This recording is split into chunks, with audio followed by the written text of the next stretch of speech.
now, section where you gotta throw up O-block. How do I do that? Yeah, throw up O-block. Everybody throw up O-block. We're here in the Parkway Gardens housing development in Chicago, otherwise known as O-Block, a 24-building complex on the city's south side. It's where Michelle Obama grew up, and it's also where drill music began around 10 years ago. So right now you in the 44, you in one of the gutters building in the block. This motherfucker be the last building to get cleaned up. To you, like, what is drill music? We started the word drill with our music. Like, let's do a drill. We started that shit. Like, how would you explain drill music to someone who doesn't know? Music that make you wanna kinda get outside and go just be outside, you know what I'm saying? Make sense? Drill music is something that, I mean, in the grander scheme of things, you could see it as, you know, a hyper-violent offshoot of trap generally that, you know, sort of like came out of a very specific area. I describe drill music as, it's violent, but mainly fiction. It's like realistic fiction music, but it's all entertainment, see what I'm saying? It's all for like the people. Like, cause like... Not according to Fannie Willis, the district attorney of Atlanta. She does not feel like it's just rap. The in a video game rhetoric absolutely does not fly according to the U.S. Criminal justice system. They do not care and will use your lyrics against you, which I personally think it's completely fucking ridiculous that is utilized. I mean, actually, that is actually completely unacceptable. So what was it like growing up in O-Block? We had to grow up. We had to really grow up and grow up fast. All that little boy shit went out the window. Everybody around this bitch got PTSD. Everybody around this bitch saying somebody die. You know what I'm saying? So it's like, we had a brotherhood that nobody come between. We got each other, boy. On grade, we ain't got no daddies. On BDN. What can you tell us about the year 2011? 2011. I experienced like my first friend get killed. My best friend OD, he died in 2011. OD's murder was allegedly in retaliation for the murder of Shondale Tuka Gregory, a rival gang member who lived just a few blocks away on 63rd. I ain't gonna start. When it seemed like when folks died, folks' career took off. When Old passed away, folks took that shit to another level. Chief Keef and Dirt them came out. They lit this bitch up, you feel me? So it's like... Shortly after Odie's murder, a close friend of his decided to make his first song, which would serve as an O-Block anthem, to celebrate the life of OD and diss Shondale Tuka Gregory. This friend was named Keith Cozart, aka Chief Keef. And before you knew it, white America was doing the hokey pokey to murder music. The conflicts of O-Block were a mystery to the general public.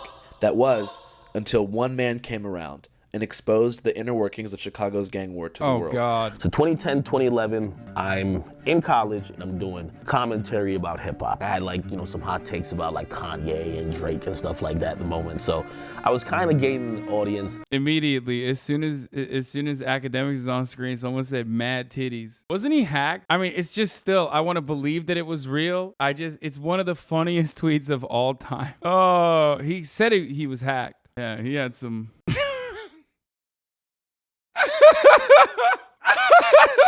Oh, Jesus Christ. Oh, God. Oh, man. I've always looked at this tweet like 500 times on stream and you always laugh. It's just such a funny fucking thing, dude. This is a certified classic. So I made this page called The War in Chirac, and I started covering basically just constant feuds that were happening. It's your boy DJ Akademiks, and now information has come to my attention. Now y'all know I call Lil Reese the Chirac Grim Reaper. Well, that's what DJ Akademiks sounded like? Bro, he made a T channel. He literally made a T channel and had the T channel voice too. What happened? Did he go through puberty in 2015? Like, what the fuck? TBS Chicago is reporting that a 15-year-old boy, aka Little Nick from 600, was shot multiple times and then he was brought to a hospital where he was pronounced dead by the Cook County medical examiner. At least he died doing what he loved best. Someone actually told me that these guys actually keep score on killing and coonery within Chirac. The most valuable coon is probably a legit award. Jesus fucking Christ, dude. That is, oh my Lord. I mean, there's like 11 degrees of awfulness happening in that situation. Because like, on the one hand, you have obviously him, being extremely racial with his stereotyping. But also on the other hand, I mean, he's engaging with this with an incredibly exploitative capacity. Went viral, and the fans were now aware of the ongoing Chicago gang war, particularly as it pertained to the rappers involved. Another classic, not as good, still pretty good. Pretty sure he actually said that, by the way. That was not fake. Wait, is this real? Broski's fuck OnlyFans. Kylie Jenner's give us fat material for a whole week. Is she the baddest in the game right now? If you say no, name who is. That one is real. Oh, wow, okay. Did you feel responsible for like inflaming gang tension on the streets by covering things? Hell no. But let me tell you, accountability is hard to take, man. They say, yo, well, you gave people nicknames. And when you gave someone a nickname of Grim Reaper, some other guy is going to start killing more to try to get that nickname. And I'm like, I don't believe I caused any murder. But if my videos, because they were popular, instigated any two parties, I'll take blame for that. But motherfucker, if you picked up the gun, I'm not taking blame for what you did, right? When I started covering war in Chirac, niggas was dying every day already. I was on Twitter watching people bleed out, and I was like, I can't believe this is, like, people getting shot like dogs, bleeding. Yeah, he saw that and was like, opportunity. This is opportunity. I will make money off of this. So you gotta take blame for you doing that. The parents gotta take blame for not being in the kid's life. The cops gotta take blame for them basically just like throwing their hands up in the air and saying, let everybody kill each other. Like these motherfuckers, like everybody wants an easy scapegoat. Listen, stop acting like a bitch ass nigga and just fight, bro. Leave the pipes alone, fight. Oh, it's so fucked up now. It's like a 12-year-old just said, I'll pop you. So another 12-year-old. You like, bro, just fight him. Why do you think that happens? Cause yeah, motherfucker think it's about being a shooter or a killer. Music played a part. But music won 100% why everybody doing this. It's your fucking mama and your fucking daddy. You get what I'm saying? Do you think Akademiks played in part in the rise of gun violence in Chicago? No. I think he instigated. I'm sure there's like one or two that he played a role in. But ultimately, I think that the real reason for the violence in Chicago is obviously poverty. I mean, he doused it with gas, certainly, but the fire was already out of control, okay? Like, as much as I like to say, like, DJ Akademiks is a Fed, he's the CIA, he's, ridiculous, and he is all of those things. Well, maybe not CIA or a Fed or whatever, but, like, he's just a grifter. Like, he made money off of it, and he instigated it, and he also did it in a very obviously, like, outsider's perspective as well.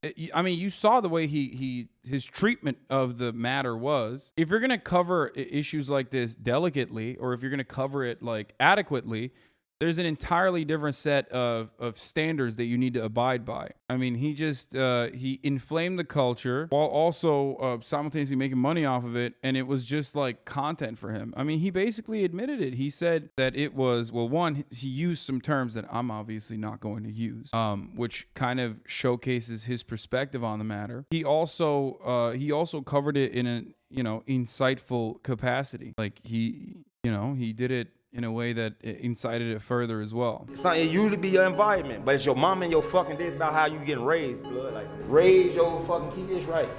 I don't think it's drill music at all, I promise you. If we was to take drill music away right now and it be regular hip hop, it's still gonna be the same type of violence. Everybody wanna be a character now for the internet. I mean, they're right. Like, the violence is not gonna change. It's not drill music that made the violence. Drill music is just a mirror reflecting the material condition that people living in these places are subjected to. Video games don't cause violence. Rap music does not cause violence. Okay? It's an outlet. It's a creative outlet to explain your predicaments. On social media, beefing, making threats, making crazy comments, like going on live, it's like, waving the gun in the fucking camera. It's almost like a competition to see who can push it the furthest, because, there is a fair amount of clout chasing. In that way, do you think that drill is like bad for society? No, because the thing is, like, the realities of what is being discussed in that music was there before the music was there.